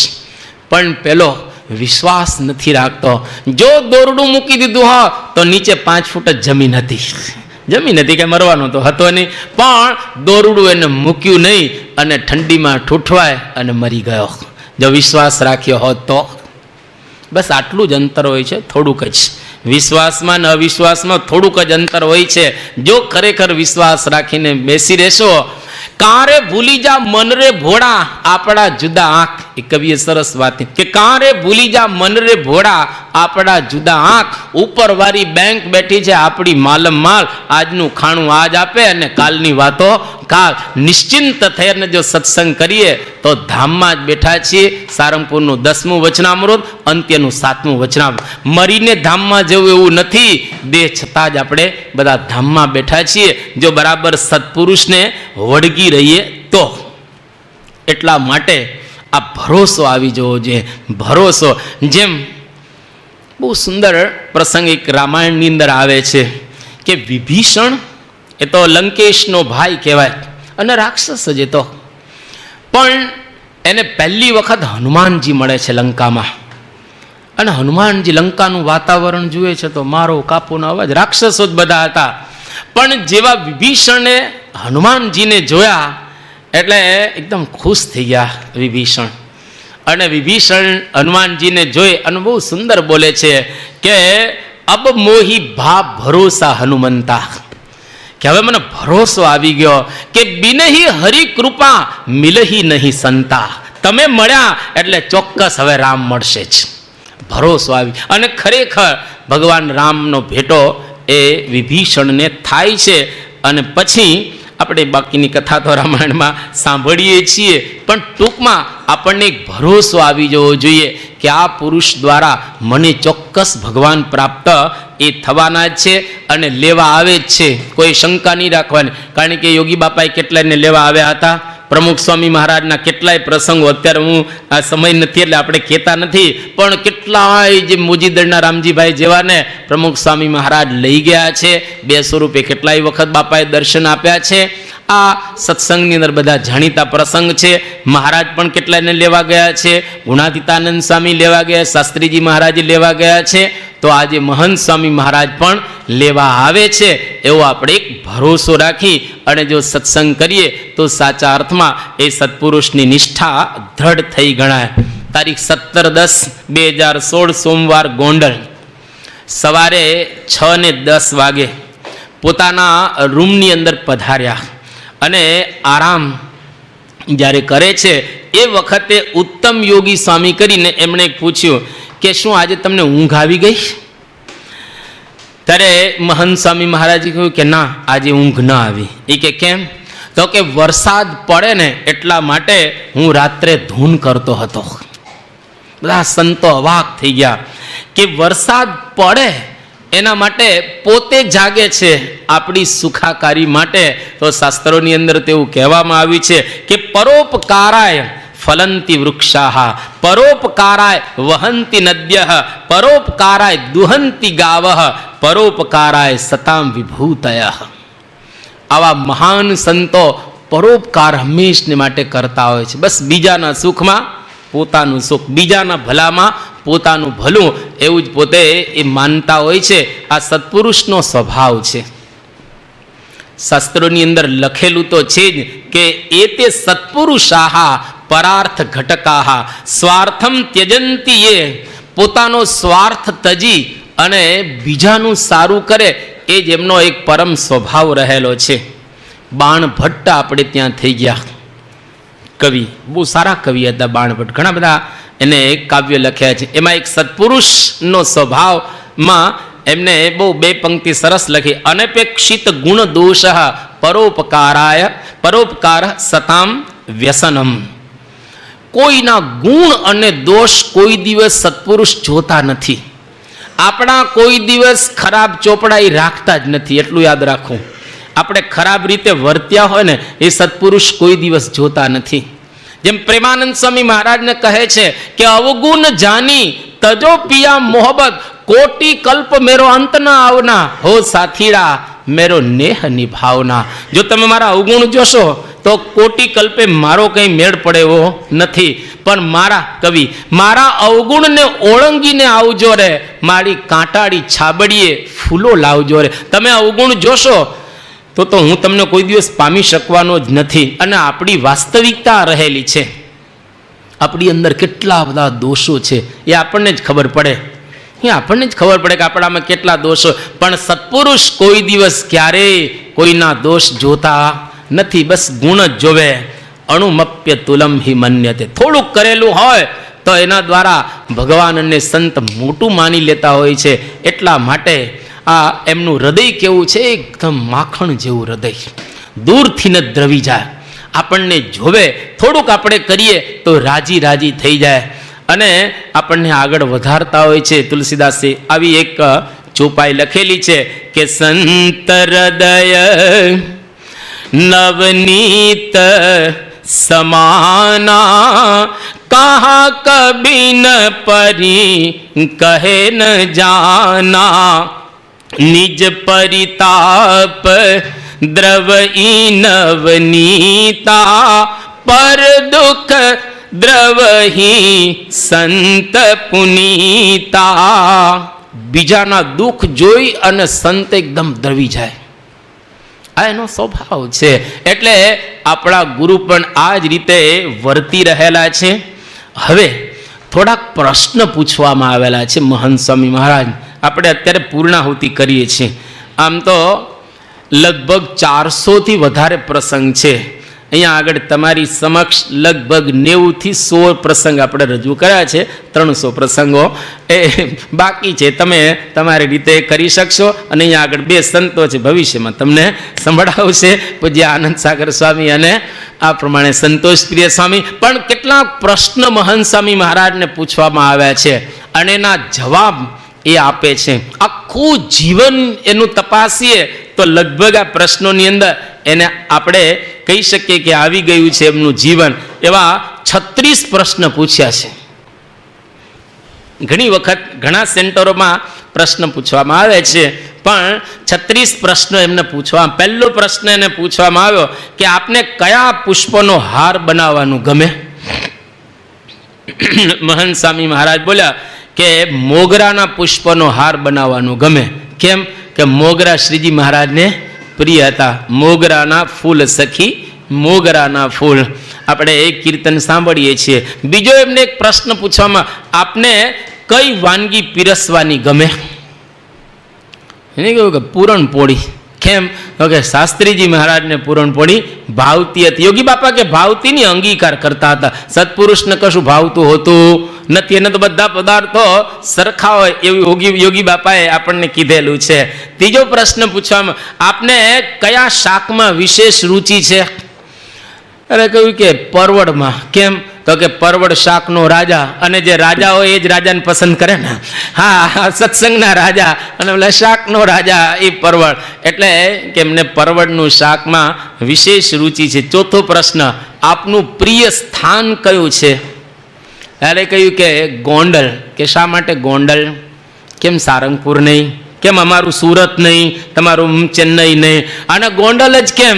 તો સુંદર જવાબ આપ્યો કે ગોંડલની અંદર યોગી બાપાની સાથે બહુ પ્રસંગ બનેલા, અને યોગી બાપાની ઘણી સ્મૃતિઓ ગોંડલમાં આ થયેલી છે, એટલા માટે અમારું પ્રિય સ્થાન ગોંડલ। પાંચમો પ્રશ્ન કે શ્રીજી મહારાજના કયા કાર્ય ઉપર વિશેષ મનન કરવાનું તમને ગમે? ત્યારે જવાબ સરસ આપ્યો એ કે મહારાજના બધા જ કાર્ય શ્રેષ્ઠ છે, પણ વન વિચરણ જે મહારાજે કર્યું, કષ્ટ વેઠ્યા મહારાજે, અશક્યને શક્ય બનાવ્યો। કોઈ દિવસ માણસ આ કરી શકે નહીં। મહારાજ જે હિમાલયમાં ગયા છે, જે રસ્તેથી ગયા છે, એ રસ્તે આજ સુધી કોઈ ગયું નથી। તમે પ્રકાશના અંકમાં કદાચ વાંચી ચૂકેલા હશો, એનો અંક પણ આવેલો છે, જે મહારાજ જે રસ્તે ગયા આજ સુધી એ રસ્તે કોઈ માણસ ગયેલો નથી। અને પેલા પૂજારી કહે ને કે માણસ કોઈ જતા નથી, મહારાજ કે અમે ક્યાં માણસ છીએ? અમે આને વાતે સાચી ને, આ માણસ ક્યાં જાતો? ભગવાન સાક્ષાત રહેલા છે। એટલે મહંત સ્વામી મહારાજ કહે છે કે મહારાજના વન વિચરણ ઉપર મનન કરવાનું વિશેષ ગમે। કયા પરમહંસના જીવન ઉપર પારાયણ કરવી ગમે? જવાબ આપ્યો કે મુક્તાનંદ સ્વામીના જીવન ઉપર પારાયણ કરવાની હોય તો ગમે. કેમ? તો કે મુક્તાનંદ સ્વામી એવા સંત હતા, સબ ગુણ પૂર્ણ પરમ વિવેકી, ગુણ કો માન ના આવે, આવા પરમ સદગુણી મુક્તાનંદ સ્વામી હતા. એક વખત મુક્તાનંદ સ્વામીને મહારાજ પૂછ્યું કે તમારી વિશેષતા શું? કે મહારાજ, કોઈ માર કરતો આવતો હોય અને મને જોઈને તો ઠંડો પડી જાય. વિચાર કરો, કેવા સંત અને સાધુ હશે, કેવા સોહામણા હશે, કેવા એકદમ એ સૌમ્ય સાધુ હશે. કોઈ માર કરતો આવતો હોય અને આમ ઠંડો પડી જાય એને જોવાથી આવા મુક્તાનંદ સ્વામી ઉપર કે પારાયણ કરવી ગમે.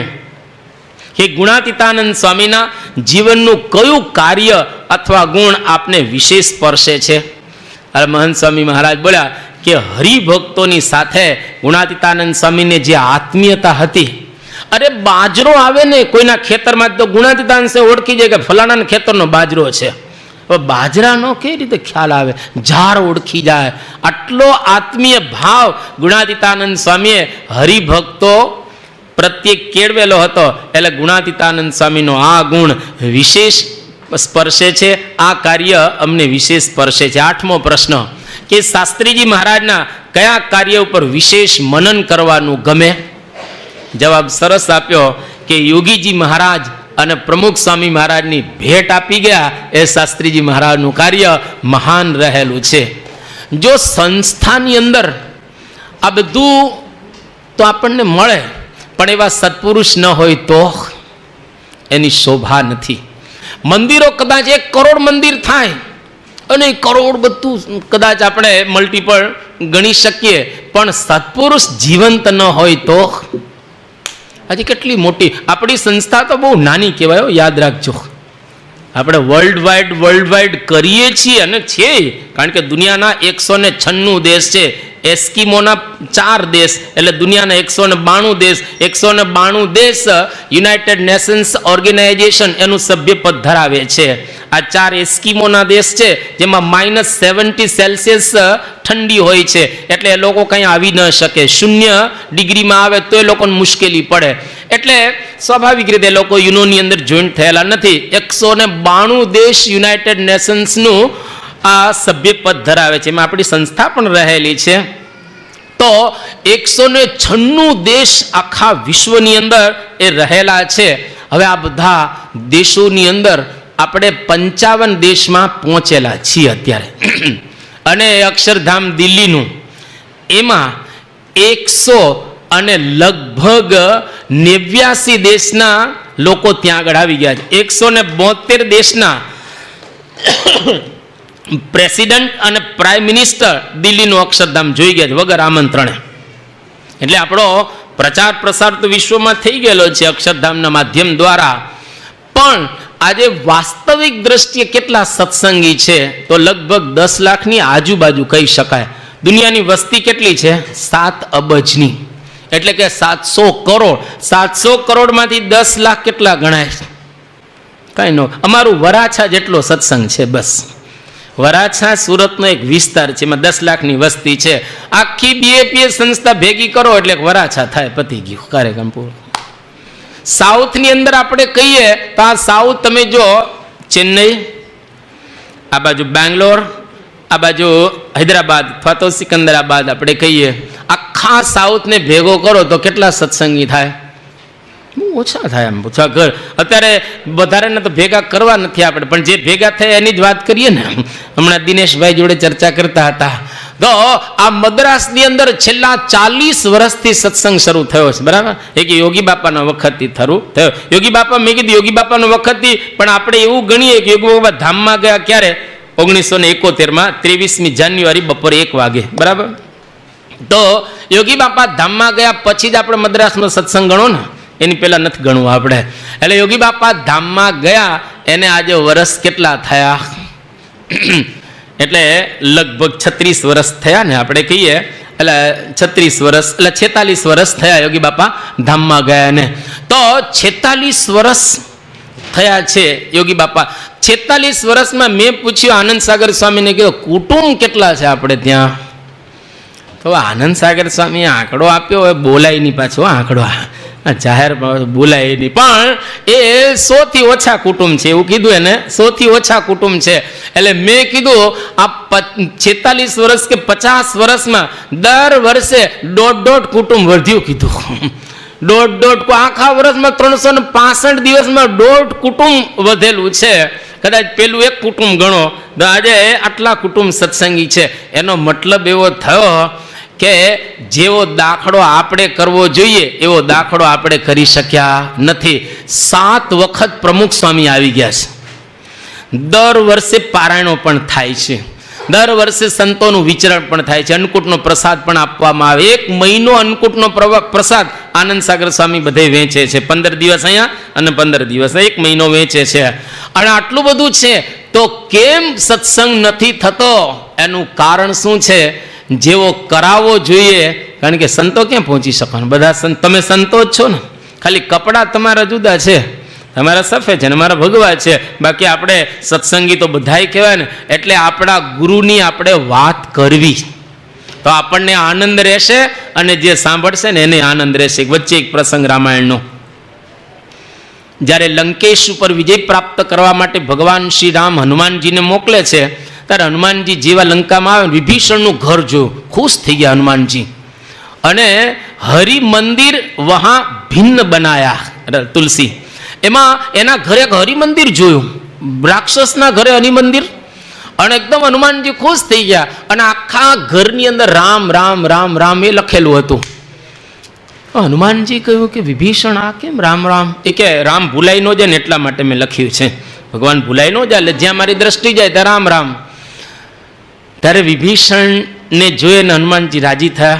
પછી થોડી વાર વાર્તાલાપ થઈ. પછી હનુમાનજીને વિભીષણ કહે છે, હનુમાનજી તમે રામના ભગત, હું રામનો ભગત, તમે રામનું ભજન કરો, હું રામનું ભજન કરું છું, પણ તમારા મુખ ઉપર જે આનંદ છે એવો આનંદ મારા મુખ ઉપર કેમ નથી? હનુમાનજી તો બુદ્ધિમતામ વરિષ્ઠ, બુદ્ધિશાળીઓમાં શ્રેષ્ઠ ગણાય.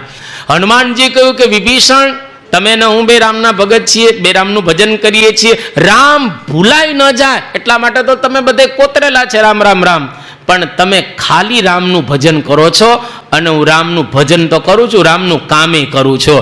તમે જો કામ કરો તો મારા જેવો આનંદ, બાકી તમારો આનંદ તો છે જ. એમ અહીંયા આગળ સત્સંગીઓ આ મહંત ચરિતમ સાંભળ્યા પછી રામનું કામ એટલે કે શ્રીજી મહારાજનું કામ કરવું, મહંત સ્વામી મહારાજની વાત કરવી. આપણો રૂપિયો સાચો છે, ક્યાંય રોકાય એવો નથી. આ રૂપિયો નહીં, 2000ની નોટ છે, 2000ની નોટ નહીં, આનાથી આખી દુનિયા ખરીદી શકાય એવો કોહિનૂર હીરો આપણને મળેલો છે. તો આની વાત આપણે શા માટે ન કરીએ? જે વસ્તુ મળેલી છે વાત કરો ને, લોકોને થશે સત્સંગ. ધીરે ધીરે, દિવસે નહીં થાય એટલો રાત્રે થશે. જો મગનભાઈ ને હરમાનભાઈ વાત કરીને કેટલા રંગાઈ ગયા આફ્રિકાની અંદર. કેસી પટેલ, કુંજ શાહ અને ડોક્ટર ભોગુભાઈ 3 જ હતા અમેરિકાની અંદર, પણ એ 3 બેસી નથી રહ્યા અને વાતો કર્યા જ રાખી. તો આજે અમેરિકાની અંદર 100 મંદિર થઈ ગયા અને દુનિયાનું સર્વશ્રેષ્ઠ અક્ષરધામ ત્યાં અમેરિકાની અંદર 250 એકરમાં બંધાઈ રહેલું છે. આ વાતનો પ્રતાપ. જે મળ્યું છે એને કહેતા જ રહો. જ્યાં હો ત્યાં, તમે દુકાન ઉપર હો, નોકરી પર હો, રસ્તામાં હો, ગાડીમાં બેઠા હો, બસમાં, ટ્રેનમાં, પ્લેનમાં, હાલતા ચાલતા, ખાતા પીતા મહારાજ સ્વામીની વાતો જ કર્યા રાખો તો સત્સંગ છે ને વધશે. આ હોલ નાના પડશે અને ત્યારે જ મંદિર બંધાશે. જ્યાં સુધી નાનું ન પડે ત્યાં સુધી બંધાય કઈ રીતે? એટલા માટે બધાએ મહારાજ સ્વામીનો મહિમા છે એ કીધા રાખો. તો અહીંયા આગળ આ મહંત સ્વામી મહારાજને 8મો પ્રશ્ન પૂછ્યો. 9મો પ્રશ્ન કે યોગી બાપાના જીવનનો કયો ગુણ વિશેષ તમને સ્પર્શી ગયો? ત્યારે જવાબ આપ્યો સહનશીલતા. ખરેખર યોગીજી મહારાજ જબરજસ્ત સહન કર્યું છે.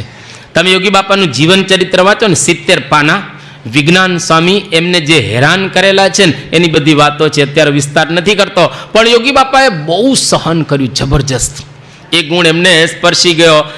10મો પ્રશ્ન કે યોગી બાપાના કયા પ્રસંગનું વિશેષ મનન કરવું તમને ગમે? ત્યારે એને કહ્યું મહંત સ્વામી મહારાજ એ કે ગંજી પામામાંથી પણ ગુણ કાઢ્યો. આપણે જાણીએ છીએ આ પ્રસંગ કે જતા હતા અને યોગી બાપા કીર્તન ગાતા, પેલા પત્તે રમતા હતા. એ મહારાજ બંધ કરો. યોગી બાપા શાંત થઈ ગયા અને પેલા જે સ્ટેશને ઉતરવાના તે સ્ટેશન ચૂકી ગયા. અને યોગી બાપાને પછી કહે કે બાપા આજે તમારો દ્રોહ કર્યો, તમારો અપમાન કર્યો એટલે સ્ટેશન ચૂકી ગયા. ગુરુ એવું નહીં, એ લોકો રમવામાં પોતાનું સ્ટેશન ચૂકી ગયા, એમ આપણે ભગવાન ભજવામાં માયાનું સ્ટેશન ચૂકી જવું છે. હવે વિચાર કરો, આમાંથી ને પણ યોગી બાપા એક ગુણ લે. એ મહંત સ્વામી મહારાજ કે અમને વિશેષ સ્પર્શી ગયો. 11મો પ્રશ્ન, પ્રમુખ સ્વામીનો કયો પ્રસંગ આપને વિશેષ સ્પર્શે છે? ત્યારે મહંત સ્વામી મહારાજ કહ્યું કે એક વખત ગુણાતીત ચરણ, આ સાધુ હતા, ગુણાતીત ચરણ એમને હવે કંઈક કર્યું હશે એટલે પ્રમુખ સ્વામી મહારાજ થોડાક એની પર ગુસ્સે થઈ ગયા કે આવું તારે ન કરવું છે, આમ તેમ. બાપા એમને બોલાવીને બધી વાત કરે છે. પછી ગુણાતીત ચરણ છે ને, આમ એને ચશ્મા હતા, થોડાક આમ નંબર વધારે હતા, જાડા ચશ્મા હતા. ઘણી વખત જાડા ચશ્મા હતા આપણે ને કે બાટલી છાપ છે, એટલે બાટલી એના તળિયા જેવા છે, એટલે થોડા વધારે નંબર હતા. અને બાપા એમને ગુસ્સેથી ત્યાં આગળ બહાર ગયા તો બારણા ભટકાણા અને બાપા એકદમ ખડખડાટ હસવા માંડ્યા. પ્રમુખ સ્વામી અત્યારે જો હમણાં ક્રોધ કર્યો છે અને પેલા બારણામાં ભટકાણા એટલે તરત જ બાપા અતિશય હસવા લાગ્યા. હવે કોઈ પણ માણસ ક્રોધ કરે ને અસર ઘણી વખત રહે, એટલે આમને ક્રોધ કર્યો નથી પણ ક્રોધ અંગીકાર કરે, મૂકી દીધો અને તરત હાસ્ય રસને પાછો એમને અંગીકાર કર્યો. એ કે આ પ્રસંગ પ્રમુખ સ્વામીનો મને બહુ ગમે છે અને આ પ્રસંગ જ્યારે મેં સાંભળો ત્યાર પછી પ્રમુખ સ્વામીનું બધું જ દિવ્ય મનાવા લાગ્યું. એનો મતલબ એની પહેલાં દિવ્ય મનાતું હતું, આ તો આપણને બતાવ્યું. પણ પ્રમુખ સ્વામી મહારાજનો આ પ્રસંગ મને ખૂબ ગમી ગયો. 12મો પ્રશ્ન પૂછે છે કે આપનો ને પ્રમુખ સ્વામીનો સંબંધ કયો છે? તમારા બેનો સંબંધ કયો? દેખો કે ભક્ત અને ભગવાનનો સંબંધ. આપણે ગુરુને ભગવાન તરીકે સ્વીકારી, એટલે ભગવાન છે નહીં, યાદ રાખજો, એની અંદર ભગવાન રહ્યા છે. ગુરુ સાક્ષાત પરમ બ્રહ્મ તસ્મે શ્રી ગુરવે નમઃ, ગુરુ ગીતા એનો આ શ્લોક રહેલો છે. તો આ ગુરુ સાક્ષાત ભગવાનનું સ્વરૂપ છે, અર્થાત એમાં ભગવાન રહ્યા છે, એ ભાવથી આપણે એમને નિહાળવાના. એટલે પ્રમુખ સ્વામી મહારાજ અને અમારો સંબંધ ભક્ત અને ભગવાનને એ વાત કરી. અને આગળ 13મો પ્રશ્ન કે સત્પુરુષનો કયો લાભ લેવાનું આપ પસંદ કરો? અરે જવાબ સરસ આપ્યો કે વાતું સાંભળવાનું હું પસંદ કરું. 14મો પ્રશ્ન, પ્રમુખ સ્વામી મહારાજનો કયો ગુણ વિશેષપણે ગમે? તો કે નિર્માનીપણું.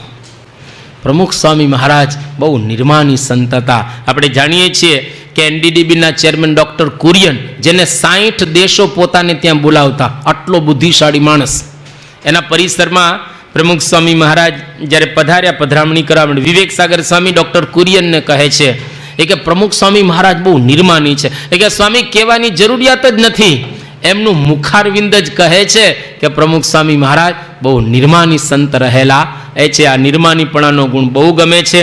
15મો પ્રશ્ન કે પ્રમુખ સ્વામીનું નિયમનું વાંચન પૂર્ણ થયા પછી આપની પાસે 10 મિનિટનો ટાઈમ હોય તો કયા શાસ્ત્રને વાંચવાનું તમે પસંદ કરશો? મહંત સ્વામી મહારાજ બોલ્યા યોગી વાણી, જેમાં યોગી મહારાજની બધી જ ભાવનાઓ કંડારેલી છે, અંકિત કરેલી છે. 16મો પ્રશ્ન કઈ સેવા કરવી વિશેષ ગમે? તો કે વાસણ ઉટકવા. આપણને તો બિલકુલ ગમે નહીં, એઠા વાસણ ઉટકવા થોડા ગમે. મહંત સ્વામી મહારાજ કે વાસણ ઉટકવાની સેવા વિશેષ ગમે. 17મો પ્રશ્ન કયો વિચાર આપને વધુ કરવો ગમે? ત્યારે બોલ્યા રાજીપાનો વિચાર. મધ્યનું 28મું વચનામાં સર્વે શાસ્ત્રોનો આ સિદ્ધાંત છે કે ભગવાનને સંત આપણી ઉપર રાજી થાય.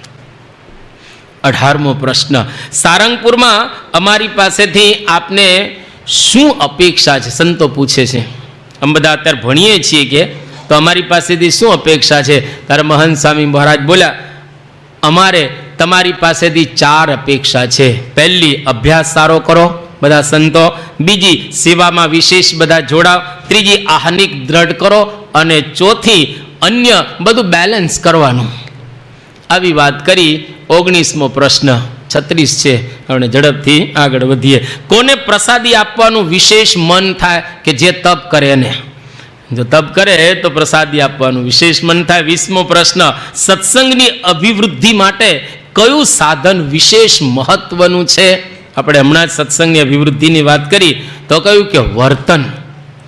સત્સંગીનું વર્તન જોઈને જ બીજાને પ્રેરણા મળે, એના દ્વારા લોકો આપણી અંદર જોડાતા હોય છે. 21મો પ્રશ્ન, હરિભક્તોને કથા કરવાની હોય તો કયો વિશેષ વિષય તમે વિશેષ કરીને પસંદ કરો?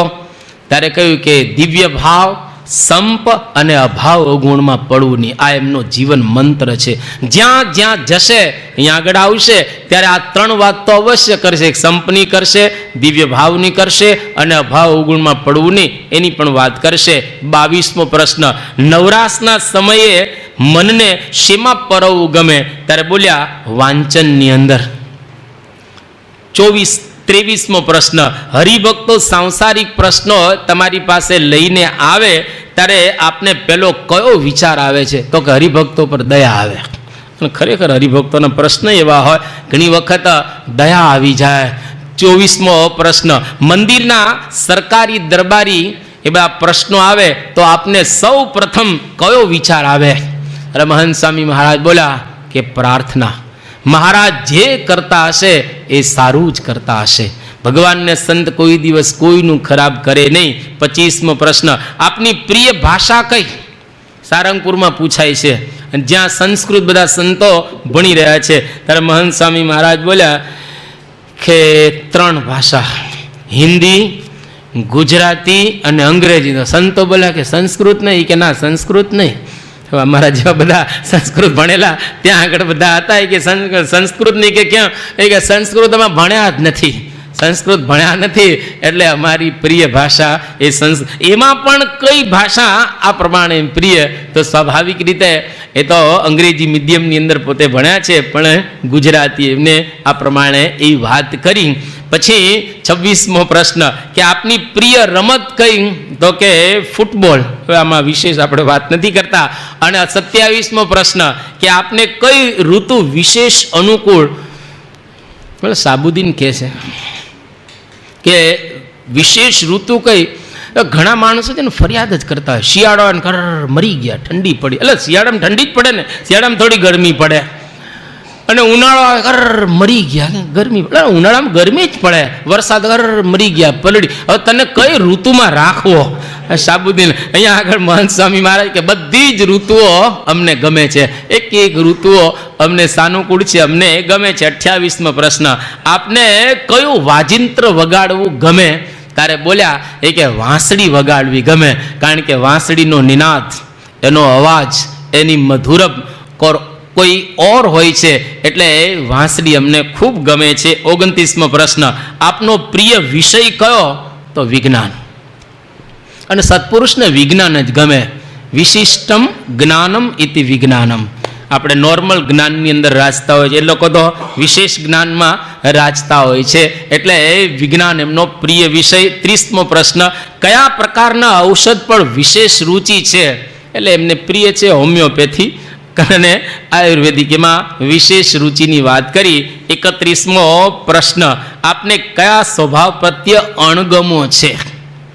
આપણે આવા ન રાખવા જોઈએ. કહે છે એ કે જે કોઈ માન રાખે એ અમને બિલકુલ ગમતું નથી, નિર્માની થાય એની પર અમે ખૂબ પ્રસન્ન થાય. આ પ્રમાણે એમને વાત કરી. 32મો પ્રશ્ન, ઠાકોરજીને કયા પ્રકારના વાઘા પહેરાવાનું તમને મન થાય? ત્યારે બોલે છે પર્પલ એટલે કે જાંબુડિયા કલરના વાઘા પહેરાવાનું વિશેષ મન થાય. 33મો પ્રશ્ન, કયા સંત ઉપર આપ વધારે રાજી થાવ? ત્યારે બોલ્યા કે જે સરળ વર્તે એની પર અમે વિશેષ રાજી થઈએ છીએ. આપણે જો સરળ વર્તીએ તો ખરેખર સત્પુરુષનો રાજીપો આપણી ઉપર વિશેષ થાય. 34મો પ્રશ્ન, આપનું પ્રિય વચનામૃત કયું? આપણા સંપ્રદાયમાં દરેક ગુરુ એક એક વચનામૃત પોતાનું પ્રિય રાખેલું. ગુણાતીતાનંદ સ્વામીનું લોયાનું 17મું, ભગતજી મહારાજનું લોયાનું 10મું, શાસ્ત્રીજી મહારાજનું મધ્યનું 7મું, યોગીજી મહારાજનું પ્રથમનું 76મું અથવા તો અંત્યનું બીજું, પ્રમુખ સ્વામી મહારાજનું અંત્યનું 7મું અને મહંત સ્વામી મહારાજનું અંત્યનું 5મું. દરેક ગુરુએ પોતાનું એક એક પ્રિય વચનામૃત આપણને બતાવેલું છે 35મો પ્રશ્ન, આપનું પ્રિય કીર્તન કયો? ત્યારે બોલ્યા સ્વામીજી તો મહાપ્રતાપી, એમનું ધાર્યું થાય. અને છેલ્લો પ્રશ્ન, આપ માનસી પૂજા કોની કરો છો અને એમાં શું કરો છો? છેલ્લો અંતિમ પ્રશ્ન એવું કે યોગી બાપા અને પ્રમુખ સ્વામી એની બેયની સાથે માનસી પૂજા કરું છું. કારણ કે યોગીજી મહારાજનો ખૂબ લાભ લીધો અને પ્રમુખ સ્વામી મહારાજ આપણા ગુરુદેવ બેયની જોડે માનસી, કે એમાં પણ વધુ કોની કરો છો માનસી પૂજા? ત્યારે મહંત સ્વામી મહારાજ બોલ્યા એ કે યોગી બાપાને. કારણ કે યોગી બાપાની સાથે બહુ રહ્યા અને લાભ ખૂબ લીધો, એટલે યોગી મહારાજની આ પ્રમાણે માનસી પૂજા એ કરીએ છીએ. અને માનસી પૂજામાં કહ્યું કે ગોંડલના ઘનશ્યામ મહારાજ, સારંગપુરના હરિકૃષ્ણ મહારાજ અને દિલ્હીના મધ્યખંડના શ્રીજી મહારાજ, એ ત્રણેય મૂર્તિને હું યાદ કરું છું. આ પ્રમાણે એમને આ 36 પ્રશ્નોના જુદા જુદા જવાબ આપ્યા, જેના દ્વારા એમની જીવન ભાવનાઓ અને એમને જે કંઈ પ્રિય એ બધું જ એને બતાવી દીધું છે. તો અહીંયા આગળ આપણે 4-5 સેશનની અંદર મહંત ચરિતમ એટલે આપણા ગુરુ હરિના ઘણા બધા ચરિત્રો આપણે એ સાંભળ્યા. આ ચરિત્રો દ્વારા આપણે આપણા જીવનની અંદર એમાંથી કંઈક પ્રેરણા લઈ અને એવું વર્તીએ અને આપણા ગુરુ કેવા મહાન છે એ ચરિત્રો દ્વારા આપણને ખ્યાલ આવ્યો. અને છેલ્લે આપણે એટલું જ કહીએ કે આવા ગુરુ આપણને મળ્યા છે એ સાધન દ્વારા ન મળે, એમની કૃપા દ્વારા મળે. છેલ્લો એક પ્રસંગ, યોગી બાપા જ્યારે ગોંડલ અને ભાદરા જતા ત્યારે અવશ્ય આ વાત બોલતા. ભાદરાની વાત પહેલાં પછી ત્યાં આગળ એ ગોંડલ યોગીજી મહારાજ ભાદરા જતા, ધ્રોડ અને ભાદરા વચ્ચે 14 કિલોમીટરનું અંતર. યોગી બાપા કે એક વખત એવો આવશે, ધ્રોડથી ભાદરા સુધી સોનાની મોટરોની લાઈન લાગશે. સોનાની મોટરો, યોગી બાપાના શબ્દો. અને દુનિયાભરના મહંતો અહીંયા આગળ માથા ઘસશે. કેમ? તો કે આવા ગુણાતીત સત્પુરુષ અહીંયા આગળ એ પ્રગટ થયા. એટલા માટે બહુ જ વિસ્તાર થશે. યોગી મહારાજે ત્યાં આગળ વાત કરી. ગોંડલની અંદર યોગી મહારાજ એવું બોલતા જ્યારે આવતા ત્યારે કે આ ગોંડલ મંદિર ઉપર 33 કરોડ દેવતા આંટા મારે છે, અંદર આવવાનો ચાન્સ મળતો નથી. યોગી બાપા ચાન્સ શબ્દ, ચાન્સ મળતો નથી, કે અંદર આવવાનો ચાન્સ મળતો નથી યોગી બાપા કે. અને આ પગથિયા ત્યારે ચડાય કે જ્યારે બહુ જ પૂર્વ જન્મમાં સાધનો કર્યા હોય અને ભગવાનની કૃપા થઈ હોય. બાકી એમને આ મંદિરના પગથિયા ચડાવ્યા નથી. સોપારી ઉપર ઊંધે માથે 100 વર્ષ કોઈ તપશ્ચર્યા કરે તો પણ આ સત્પુરુષનો યોગ થયો નથી. આ સત્પુરુષ સાધનથી મળતા નથી, કૃપાથી આપણને પ્રાપ્ત થાય છે. તો આપણે બધા ભાગ્યશાળી છીએ, આપણી ઉપર એમની કૃપા થઈ છે અને આવા સત્પુરુષનો યોગ થયો છે. આપણે એમને વળગી અને એના દ્વારા મહારાજને પ્રાપ્ત કરી શકીએ, એ જ આજના દિવસે અભ્યર્થના. શ્રી સ્વામિનારાયણ ભગવાનની. ગુણાતીતં ગુરું પ્રાપ્ય બ્રહ્મરૂપં નિજાત્મનઃ વિભાવ્ય દાસ ભાવેન સ્વામિનારાયણં ભજે. શ્રીહરિં સાક્ષરં સર્વદેવેશ્વરં ભક્તિધર્માત્મજં દિવ્યરૂપં પરમ શાંતિદં મુક્તિદં કામદં કારણં સ્વામિનારાયણં નીલકંઠં ભજે. શ્રીહરિં